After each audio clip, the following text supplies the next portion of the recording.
मूलांक 3 म्हणजे ज्यांचा जन्म 3, 12 आणि 21, 30 तारखेला झालेला आहे त्यांचा मूलांक येतो. काही गोष्टी वगळता 2026 हे वर्ष मूलांक 3 साठी खूप चांगलं जाणार आहे. 2026 ची टोटल येते 1 म्हणजे राजा आणि 3 म्हणजे गुरु, आणि गुरु आणि राजाचं चांगलं जमत असतं. जे लोक सोशल मीडिया इन्फ्लुएन्सर आहे, जे एज्युकेशन फील्डमध्ये आहे, कन्सल्टन्सी फील्डमध्ये आहे, हिलिंगच्या फील्डमध्ये आहे, त्यांना सगळ्यांना हे वर्ष भरभराटीचं जाणार आहे.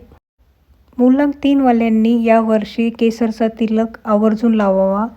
केसरचा तिलक यांच्यासाठी चांगला राहणार आहे. रिलेशनशिपमध्ये प्रॉब्लेम येऊ शकतं कम्युनिकेशन गॅप असल्यामुळे, तर तुम्ही कम्युनिकेशन तुमचं चांगलं ठेवा जेणेकरून तुमचे भांडणं होणार नाही. 2026 मध्ये मूलांक 3 वाल्यांनी आपल्या शब्दांवर कंट्रोल ठेवावा. तुमच्या बोलण्याने कॉन्ट्रोवर्सीज येऊ शकतात आणि तुम्ही त्यामध्ये अडकू शकता. यावर्षी धार्मिक गोष्टींना जास्त प्राधान्य द्यावे.